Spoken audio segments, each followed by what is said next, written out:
WhatsApp guys, welcome back to my channel NCERT blaster. आज हम लोग जो है आगे का पार्ट करने वाले हैं another characteristics of life is metabolism. अच्छा, लास्ट वीडियो में जो भी आपको डाउट्स होंगे वो आप लोग कमेंट सेक्शन में कीजिए, पूछिए। अपन उसको एक दिन बैठ के, जैसे ही चैप्टर ख़त्म होता है एक दिन उसको बैठ के शॉर्ट आउट कर लेंगे, या मैं कमेंट्स के थ्रू ही आपके जो भी डाउट्स होंगे उनको क्लियर कर दूँगी। ठीक है, तो देखते हैं हम। लास्ट में हम लोगों ने देखा था रिप्रोडक्शन कैसे होता है, किस तरीके से होता है, यूनिसेलुलर मल्टी सेलुलर में, फंजाई में देखा था हमने। उसके अलावा जो प्लेनेरिया प्लेटफॉर्म में देखा था। अब आगे देखते हैं another characteristic of life is metabolism. ठीक है, मेटाबॉलिज्म मतलब जैसे मैंने बताया आपको लास्ट क्लास में कि जो भी चीज़ें हम खाते हैं, ठीक है, जो भी हम फूड इनटेक लेते हैं, चाहे वो प्रोटीन के फॉर्म में हो, वो कार्बोहाइड्रेट के फॉर्म में हो, या वो फैट के फॉर्म में हो, उसको क्या करती है हमारी बॉडी एक लिमिट तक के एब्जॉर्ब करती है और उसको जो है डाइजेशन करती है, उसका एब्जॉर्प्शन करती है, और उसमें जो भी न्यूट्रिएंट्स होती हैं उसको हमारे सेल्स तक के पहुंचाती है ताकि हमारी ग्रोथ हो सके। तो उन्हीं के बारे में हमको अभी पढ़ना है। ठीक है, all living organisms are made up of chemicals. अब ये क्या बोलना चाह रहा है भाई, हम केमिकल्स के थोड़ी ना बने हुए हैं, तो हम केमिकल्स के बने हुए हैं। क्यों? क्योंकि हमारी बॉडी में अलग अलग तरीके के हार्मोन्स एंड जूसेस सिक्रीट होते हैं। ठीक है, हार्मोन्स होता है जो हमारी बॉडी को मेंटेन रखता है, बॉडी की टेम्परेचर को मेंटेन रखता है, बॉडी के फंक्शनिंग को मेंटेन रखता है। इसके अलावा बहुत सारे जूसेस होते हैं, जैसे कि डाइजेस्टिव जूस होते हैं, जो क्या करते हैं, डाइजेशन का काम करते हैं। तो इसलिए इन सारी चीज़ों को क्या बोला जा रहा है, केमिकल्स। तो yes, all living organisms are made up of chemicals. These chemicals, small and big, belonging to various classes, sizes and functions etc. ठीक है, तो अब ये केमिकल्स भी एक ही नहीं होंगे। देखो क्या होता है, अलग अलग जो हार्मोन्स होते हैं ना, जैसे कभी कभी हमको गुस्सा आता है तो वो फाइट हार्मोन होता है, कभी हमको बहुत अच्छा लगता है तो वहाँ पर भी कुछ हार्मोन्स रिलीज़ करते हैं जो हैप्पीनेस हार्मोन्स होते हैं। इसके अलावा आपको पता होगा कि पिट्यूटरी जो होती है वो आपकी मास्टर ग्लैंड होती है। इसके अलावा अलग अलग तरीके के हार्मोन्स होते हैं, कुछ जो होते हैं जो आपकी ग्रोथ को मेंटेन करते हैं, ग्रोथ हार्मोन्स होते हैं, कुछ आपकी बॉडी के टेम्परेचर को मेंटेन करते हैं जो हाइपोथैलेमस वगैरह से सिक्रीट होते हैं। तो ये सब हम लोग आगे पढ़ेंगे। तो इसलिए सारे केमिकल्स उसी तरीके से डाइजेस्टिव जूस होते हैं, कुछ जूस होते हैं जो पैनक्रियास से सिक्रीट करते हैं। अलग अलग तरीके के फूड मटेरियल्स में अलग अलग तरीके के केमिकल्स काम करते हैं। तो आगे देखते हैं, these chemicals small and big belonging to various classes, size, function etc. are constantly being made and changed into some other biomolecules। ठीक है, मतलब एक फॉर्म में होगा, ठीक है, उसमें क्या होगा, उसमें कुछ और केमिकल्स मिलेंगे, फिर उसको दूसरी फॉर्म में कन्वर्ट करेंगे। सपोज कोई एंजाइम है जो बॉडी में है, वो इनएक्टिव फॉर्म में है, मतलब वो फंक्शनिंग नहीं कर रहा है, वो किसी प्रोटीन के साथ मिलेगा या किसी तरीके के केमिकल के साथ या फूड मटेरियल के साथ जब वो मिक्स होगा तो वो क्या होगा, वो एक्टिवेट हो जाएगा। मतलब जो काम नहीं कर रहा था, सोया पड़ा हुआ था, वो क्या करेगा, जाग जाएगा, फ्रेश हो जाएगा। ठीक है, और फिर वो क्या मतलब वो क्या है, एक्टिवली काम करने लगेगा बॉडी में। तो इस तरीके से मेटाबॉलिज्म की प्रोसेस चलती रहती है। These conversions are chemical reactions और मेटाबॉलिक रिएक्शंस। तो बॉडी में ये जो केमिकल लोचा होता रहता है ना, जो केमिकल रिएक्शंस होते रहते हैं ना, इन्हीं को हम बोलते हैं मेटाबॉलिक रिएक्शंस। ठीक है, क्लियर है? मतलब कुछ डाइजेस्टिव एंजाइम्स, कुछ हार्मोन्स जो हमारे फूड जो हम खाते हैं, जो लेते हैं, उसके साथ मिल के क्या करते हैं, उसको डाइजेस्ट करते हैं, उसको एब्जॉर्ब करते हैं, न्यूट्रिएंट्स ले लेते हैं, जो बेकार की चीज़ें होती हैं उसको एक्सक्रीट कर देते हैं। तो इन सारी चीज़ों को मिला के क्या बोला जाता है, मेटाबॉलिक रिएक्शंस बोला जाता है। मतलब टोटली केमिकल लोचा inside the body of a human और एनी एनिमल। ठीक है, there are thousands of metabolic reactions occurring simultaneously inside our living cells। हम living inside all living organisms. ठीक है, देखो क्या होता है, थाउजेंड्स ऑफ मतलब हज़ारों जो हैं मेटाबॉलिक रिएक्शंस होती रहती है बॉडी में, किसकी, ह्यूमंस की या किसी भी तरीके के एनिमल्स की या लिविंग ऑर्गेनिजम्स की। इवन प्लांट्स की बॉडी में भी अलग अलग तरीके के केमिकल रिएक्शंस होते रहते हैं। ठीक है, ठीक है, यूनिसेलुलर और मल्टी सेलुलर। ठीक है, वो डिपेंड करता है कि यूनिसेलुलर है तो उनमें अलग तरीके से होंगे क्योंकि एक ही सेल होता है। मल्टी सेलुलर में अलग अलग सेल्स जो होते हैं वो अलग अलग तरीके के चीज़ों पे अपना मेटाबॉलिक रिएक्शंस करते हैं। जैसे हमने कार्बोहाइड्रेट लिया तो कार्बोहाइड्रेट के लिए जो मेटाबॉलिक रिएक्शन होगा वो फैट के सिमिलर नहीं होगा, वैसे प्रोटीन के लिए जो होगा वो कार्बोहाइड्रेट और फैट के सिमिलर नहीं होगा। सबका अलग अलग तरीके के रिएक्शंस होते हैं, उनके लिए डिफरेंट डिफरेंट टाइप के एंजाइम्स प्रोड्यूस होते हैं, डिफरेंट डिफरेंट प्रिकर्सर्स होते हैं, जो उन एंजाइम प्रिकर्सर्स मतलब वो चीज़ें जो कि एंजाइम्स को एक्टिवेट करती हैं। तो ये सब चीज़ें होती हैं। तो इस तरीके से बहुत सारे रिएक्शंस जो है वो चलते रहते हैं बॉडी में। ठीक है, किसके, लिविंग ऑर्गेनिजम्स के। All plants, animals, fungi and microbes exhibit metabolism. अब भाई ये क्या बात हुई कि प्लांट भी करते हैं, तो हाँ करते हैं, एनिमल्स ऑब्वियसली करते हैं, हाँ फंजाई भी करते हैं, ठीक है, फंजाई सही लिखा हुआ है, फंजाई भी मेटाबॉलिक रिएक्शंस करते हैं, एंड माइक्रोब्स जिनको हम देख नहीं सकते, ठीक है। अभी देखो अब कोरोना वायरस है, ये क्या करता है, बॉडी के अंदर आता है, आके ये भी केमिकल लोचा ही कर रहा है, ठीक है। तो ये सब क्या करते हैं, ये सब भी मेटाबॉलिज्म की प्रोसेसेस करते हैं। The sum total of all the chemical reactions occurring in our body is metabolism, ठीक है। इसको जो है अपने को मार्क करके चलना है, वेट अ मिनट, ठीक है। ये देखो भाई, ये जो है आपको मार्क करके चलना है, the sum total of all the chemical reactions occurring in our body is metabolism. क्या होता है कि जो भी केमिकल रिएक्शंस हमारी बॉडी में अकर हो रहे हैं, जो चल रहा है साइमल्टेनियसली, उसको अपन बोलते हैं व्हाट, मेटाबॉलिज्म, ठीक है। आगे देखते हैं, no non living objects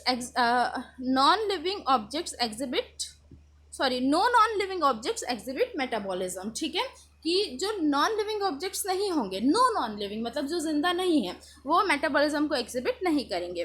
metabolic reactions can be demonstrated outside the body in cell free system, ठीक है। मेटाबॉलिक जो एक्टिविटीज़ रहती है, रिएक्शंस होती है, वो सेल के अंदर तो होती है, वो अलग सेल्यूलर होता है। इसके अलावा सेल के बाहर जो ब्लड होता है हमारा, वहाँ पर भी मेटाबॉलिक रिएक्शंस होते हैं। An isolated metabolic reactions outside the body of an organism perform in a test tube is neither living nor non-living, ठीक है। अब देखो, जो मेटाबॉलिक रिएक्शंस जो बॉडी के बाहर होते हैं, जो टेस्ट ट्यूब्स में किए जाते हैं, वो ना तो लिविंग कहलाएंगे ना ही नॉन लिविंग कहलाएंगे। अब लिविंग क्यों नहीं कहलाएंगे, लिविंग इसलिए नहीं कहलाएंगे क्योंकि वो बॉडी के अंदर तो हो नहीं रहा है, जिंदा इंसान के अंदर तो हो नहीं रहा है। टेस्ट ट्यूब तो जो होता है वो नॉन लिविंग होता है। और वो नॉन लिविंग क्यों नहीं कहलाएंगे, क्योंकि नॉन लिविंग कैसे, जब मेटाबॉलिज्म हो रहा है तो फिर तो वो लिविंग होना चाहिए, क्योंकि मेटाबॉलिज्म तो लिविंग थिंग्स में होती है। तो इसलिए ना वो इधर के होंगे ना वो उधर के होंगे, मतलब वो नॉन लिविंग होंगे और ना ही नॉन लिविंग होंगे, ठीक है।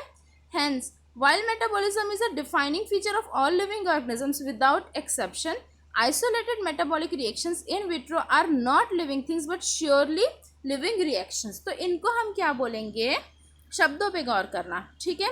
कि ऐसे रिएक्शन जो आइसोलेटेड लैबोरेटरीज में हो रहे हैं, इन विट्रो हो रहे हैं, मैंने बताया था इन विट्रो का मतलब क्या होता है, जो लैब्स में होते हैं, उनको अपन क्या बोलेंगे, उनको अपन जो है नॉन लिविंग थिंग्स नहीं बोलेंगे, बट उनको क्या बोलेंगे, लिविंग रिएक्शंस बोलेंगे। ऐसे रिएक्शंस जो कहाँ परफॉर्म किए जाते हैं, बेसिकली लिविंग थिंग्स में परफॉर्म किए जाते हैं, पर कहाँ पर हो रहा है ये परफॉर्मेंस, ये जो हो रहा है वो इन विट्रो हो रहा है, लैबोरेटरीज में हो रहा है। तो इसलिए इसको क्या बोलेंगे अपन, जो है नॉन लिविंग लिविंग रिएक्शंस बोलेंगे। ये रहा लिविंग रिएक्शंस बोलेंगे, ठीक है। ये मार्क करके चलना है बिल्कुल आप लोगों को। जो भी डाउट्स होते हैं कमेंट सेक्शन में पूछना है, अपन क्लियर करेंगे। ये सारी जो चीज़ें हैं बहुत important, exam point of view से भी ये एमसीक्यू फॉर्म में आ सकता है, इवन दो आपके कॉम्पिटिटिव एग्जाम्स में भी ये क्वेश्चंस बिल्कुल आ सकते हैं। तो इसलिए चीज़ों को ध्यान में रखना है कि मेटाबॉलिज्म क्या होता है, ये लिविंग रिएक्शन है या नॉन लिविंग रिएक्शन है। ये जो है ये लिविंग रिएक्शन है और इन विट्रो होता है तो नॉन लिविंग थिंग है, ठीक है। आगे देखते हैं, hence cellular organisms of the body cellular organisation of the body is defining feature of life forms, ठीक है। तो सेलुलर ऑर्गेनाइजेशन मतलब कि लाइफ फॉर्म्स को जो है, जो लाइफ है, जो उसको कौन डिफाइन कर रहा है, तो सेल्स डिफाइन कर रहे हैं, ठीक है। ये चीज़ें क्लियर हैं कि वही तो लिविंग कहलाएंगी जिनमें सेल्स होंगे, ठीक। Perhaps the most obvious and technically complicated feature of all living organism is this ability to sense their surrounding or environment and respond to these environmental stimuli which could be physical, chemical और biological, ठीक है। देखो एक बहुत ही अजीब सा जो character है माना जाता है, या बहुत ही टेक्निकली जो कॉम्प्लिकेटेड कैरेक्टर है, वो कौन सा है कि ह्यूमन बींग्स या किसी भी लिविंग थिंग्स की जो एबिलिटी होती है कि वो एनवायरनमेंट को सेंस कर ले, ठीक है। एनवायरनमेंट को सेंस कर ले, हमको पता चल जाता है, जैसे बोलते हैं ना कि भाई बारिश होने वाली है तो घर से बाहर मत जाओ, ठीक है। आपको यदि बाहर जाना है, आपकी मम्मी डांट के रोकती होगी, रुक जा अभी बारिश होने वाली है, अभी जाने की ज़रूरत नहीं है करके। या किसी दिन आपको कोचिंग जाने का मन नहीं तो आप खुद बोलते हो, मम्मी आज तो मौसम ख़राब है, आज नहीं जाना है, अरे आज तो बहुत ज़्यादा ठंडी लग रही है, ठीक है, आज तो बहुत गर्मी है, एसी चालू कर लेते हैं, कूलर चालू कर लेते हैं। तो ये जो हम एनवायरनमेंट को सेंस कर रहे हैं, भाई मौसम बहुत अच्छा है, आज तो ड्राइव पे चलनी बनती है, तो ये जो चीज़ें होती है ये क्या होती है, ये हमारी एबिलिटी है। अब आपके पास सपोज़ आपका शू है, ठीक है, आपकी जो पेयर ऑफ शू है, तो वो क्या करेंगे, वो बोलेंगे क्या, भाई आज तो ना बारिश हो रही है, आज मेरे को अंदर ही रखो करके, या आज जो है मेरे को घुमा के ले आओ, तो वो तो नहीं बोलेंगे क्योंकि उनमें वो सेंस करने की एबिलिटी नहीं है, वो आप में है। तो ये किसका कैरेक्टर है, ये जो है ये लिविंग थिंग्स के कैरेक्टर्स हैं जो कि बहुत ही ज़्यादा कॉम्प्लिकेटेड होते हैं। इवन जो बर्ड्स वगैरह होती हैं वो भी बारिश के सीज़न से पहले अपने लिए फूड स्टोरेज का काम करते हैं, ठीक है। बहुत सारे ऐसे एनिमल्स होते हैं जो हाइबरनेशन में चल देते हैं। Hibernation in the sense favourable condition के आते तक कि वो कहीं पे जाकर छिप जाते हैं। जो बर्ड्स होती है वो माइग्रेशन कर लेती हैं एक जगह से दूसरी जगह, जब उनको सेंस होता है कि अब एनवायरनमेंट चेंज होने वाला है। तो ये क्या होता है, ये बहुत ही टेक्निकली बहुत ही कॉम्प्लिकेटेड फीचर होता है किसका, लिविंग ऑर्गेनिजम्स का, टू सेंस सराउंडिंग्स और एनवायरनमेंट, ठीक है। We sense our environment through our sense organs. क्यों होता है भाई, क्योंकि हमारे पास सेंस ऑर्गन्स है। क्या क्या है, आँख है, नाक है, हमारा मन है। आजकल तो मन बहुत बोलता है सबका, ठीक है, स्पेशली 11th-12th क्लास में मन तो बहुत बोलता है। चलो देखते हैं। Plants respond to external factors like light, water, temperature, other organisms, pollutants etcetera, ठीक है। क्या बोलते हैं, किस किस चीज़ों से होता है, प्लांट्स किससे किससे रिस्पॉन्ड करते हैं, एक्सटर्नल फैक्टर से करती है।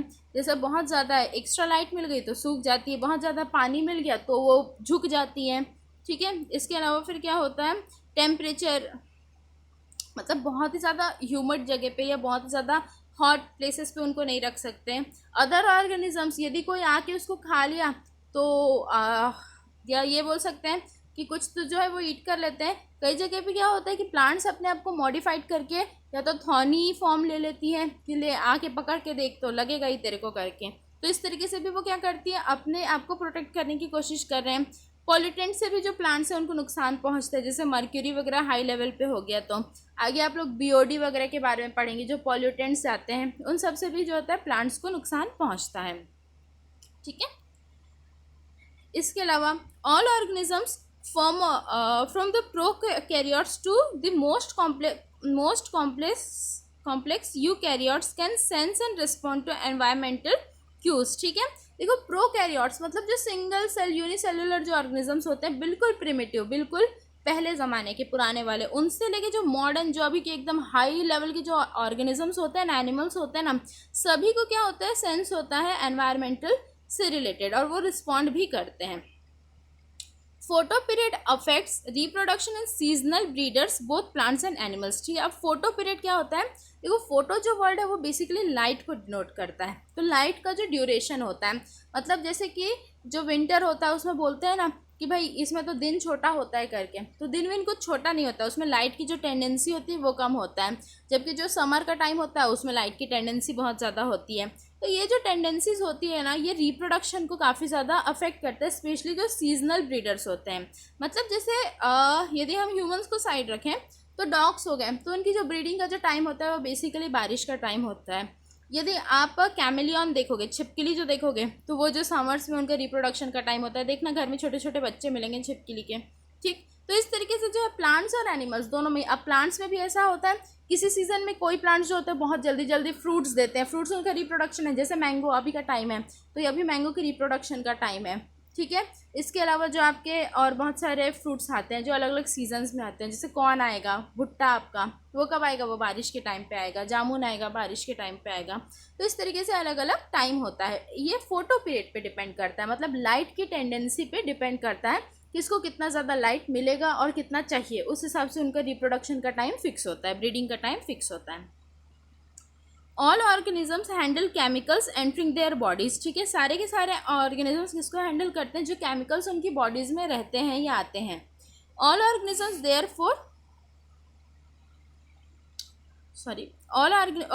Therefore are aware of their surroundings, ठीक है। सभी ऑर्गेनिजम्स को पता है कि उनके आसपास का एनवायरनमेंट कैसा है, तभी वो उसमें अपने आप को ढाल सकते हैं। Human being is the only organisms who is aware of himself, that is has self consciousness, ठीक है। देखो ह्यूमन बींग्स जो है वो बाकी जानवरों से अलग क्यों है, क्योंकि हमें सेल्फ कॉन्शियसनेस है। अब सेल्फ कॉन्शियसनेस बोले तो सेल्फ कॉन्शियसनेस का मतलब होता है कि हमको पता है कि भाई सामने वाला यदि हमारे साथ लड़ाई करने आ रहा है तो हमको लड़ना है, प्यार से बात करें तो हमको प्यार से बात करनी है, बारिश हो रही है तो घर से बाहर नहीं निकलना है, ठंडी हो रही तो स्वेटर लेके निकलना है, लू से बचने के लिए हम ग्लूकॉन डीज लेते हैं। तो ये क्या है, ये हमारा सेल्फ अवेयरनेस है, इसीलिए हम बाकी एनिमल से अलग हैं, रहने को तो हम भी एनिमल ही हैं, ठीक है। Consciousness therefore becomes the defining property of living organisms. तो कॉन्शियसनेस क्या होती है, एक ये भी एक प्रॉपर्टी किसकी, लिविंग ऑर्गेनिजम्स की। जैसे अभी तक हम लोगों ने देखा था ग्रोथ था, मास था, इंक्रीज इन नंबर था, रिप्रोडक्शन था, मेटाबॉलिज्म था, और अभी क्या आ गया, कॉन्शियसनेस, कि हम जो ये चीज़ों का एनवायरनमेंट को सेंस कर पा रहे हैं वो क्यों कर पा रहे हैं, क्योंकि हम कॉन्शियस हैं। यदि हम कॉन्शियस नहीं होते, बेहोश टाइप का पड़े रहते, तो क्या सेंस होता, नहीं होता।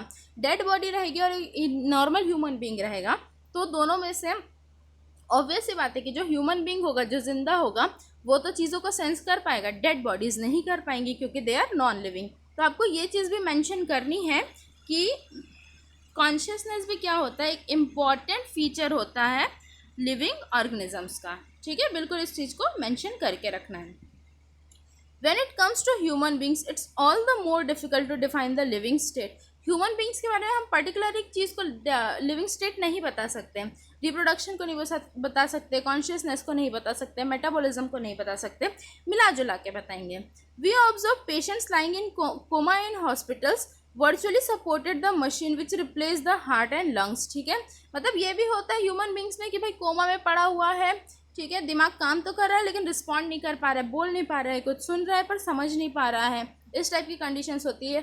हार्ट और लंग्स को भी रिप्लेस कर दिया जाता है, ठीक है। चलो आप लोगों के लिए क्वेश्चन है, ह्यूमन बॉडी का ऐसा कौन सा ऑर्गन है जो कि रीजनरेशन की कैपेसिटी रखता है, ये आंसर आप लोग कमेंट बॉक्स में कमेंट करके बताओगे। चलो आगे चलते हैं अपन। The patient is otherwise brain dead. अच्छा, अभी आप लोगों ने अजीत जोगी का रिसेंट केस सुना होगा शायद, फॉर्मर सीएम ऑफ, और we can say first CM of Chhattisgarh, ठीक है। वो क्या है, बेसिकली ब्रेन डेड है और उनको ऑडियो थेरेपी मतलब गाना वाना सुना के उनके ब्रेन को एक्टिव करने की कोशिश की जा रही है। तो इस कंडीशन पे भी लोग सर्वाइव करते हैं। He is living, he is actually living, but फिर भी वो कोई भी रिस्पॉन्ड नहीं कर पा रहे। तो इसलिए हम ह्यूमन बींग के केस में पर्टिकुलरली एक केस को नहीं डिफाइन कर सकते कि ये यही कर रहा है, मतलब ये चल रहा है तो ये लिविंग है, ये सो रहा है तो ये नॉन लिविंग है, ऐसा हम नहीं बोल सकते। The patient has no self consciousness are such patients who never come back to normal life living or non living. जैसे कि कोई पर्सन है 20 साल से कोमा में पड़ा हुआ है, कुछ कर नहीं पा रहा है, तो अब उसको आप क्या बोलोगे, डेड थोड़ी ना बोलोगे, क्योंकि उसमें तो बाकी सारी प्रोसेसेस हो नहीं रही है। तो इसलिए किसी एक क्राइटेरिया से हम डिफाइन नहीं कर सकते, although he is obviously living. In higher classes, you will come to know that all living phenomena are due to underlying interactions, ठीक है। आगे सब पढ़ोगे कि बहुत सारे इंटरेक्शंस होते हैं बॉडी के अंदर जिसकी वजह से सारी लिविंग फिनोमिना होती है। Properties of tissues are not present in the constituent cells but arise as a result of interaction among the constituent cells, ठीक है। जो टिश्यूज़ का जो फॉर्मेशन होता है वो कैसे होता है, बहुत सारे सेल्स जब आपस में इंटरेक्ट करते हैं तो एक बॉन्डिंग बना लेते हैं, उस बॉन्डिंग के थ्रू ही टिश्यूज़ का फॉर्मेशन होता है। Similarly, properties of cellular organelles are not present in the molecular constituents of organelle but arise as a result of interaction among the molecular components comprising the organelles. जैसे बहुत सारे sales के बीच में interaction होकर tissues बनते हैं, वैसे बहुत सारे टिश्यूज़ के बीच में इंटरेक्शन होकर क्या बनता है, ऑर्गेनल बनते हैं, ठीक है। नॉट ऑर्गेन्स, ऑर्गेनल मतलब basic unit of organs. These interaction result in emergent properties of higher level of organisation. ये जो ऑर्गेनल्स है वो मिलकर क्या बनाते हैं, एक ऑर्गेनाइजेशन बनाते हैं पूरी की पूरी बॉडी का। This phenomena is true in the hierarchy of organisational complexity at all levels. ये जो होता है ना, ये फिनोमिना होता है कि सेल से टिश्यू, टिश्यू से ऑर्गेनल, ऑर्गेनल से ऑर्गेनाइजेशन, ये सभी जगह पे होता है। Therefore we can say that living organisms are self replicating, अपने आप रेप्लिकेट कर रहे हैं, अपने आप को डबल कर रहे हैं। Evolving and self regulating interactive systems capable of responding to external stimuli.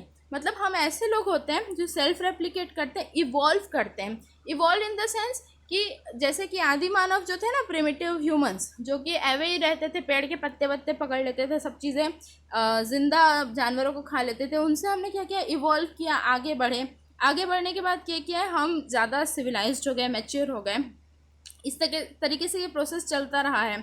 Self regulating, आज हमने अपने आप को रेगुलेट करने के लिए कुछ रूल्स एंड रेगुलेशंस बनाए हैं, ठीक है, कि हमारे भी कुछ दायरे हैं, हमारे भी कुछ रेगुलेशंस हैं, उसको हमको मानना है। तो इस तरीके से हम एक लिविंग ऑर्गेनिज्म बन पाए हैं और आज हम एक्सटर्नल स्टिमुलाई को जो है अच्छे से रिस्पॉन्ड करने की ताकत रखते हैं। आज आपको पता है कि आपके लिए क्या सही है क्या गलत है। ये जो सेल्फ कॉन्शियसनेस है ये टाइम के साथ आया है। जैसे आपको पता है कि अभी आप चाहो तो पढ़ लो, नहीं चाहो तो सो जाओ, ठीक है, अभी तो कुछ नहीं पता चलेगा, एग्ज़ाम के टाइम सब पता चलेगा। तो ये चीज़ें डिपेंड करती हैं। Biology is the story of life on earth. Biology is the story of evolution during of living organisms on earth, ठीक है। तो बायोलॉजी क्या है?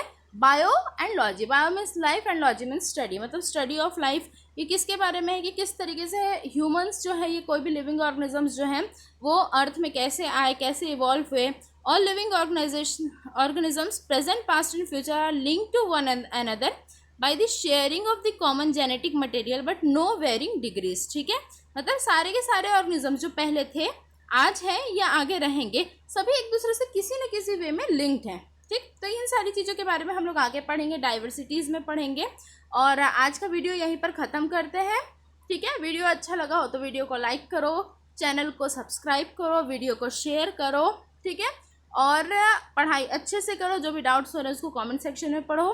Good bye, take care, see you soon.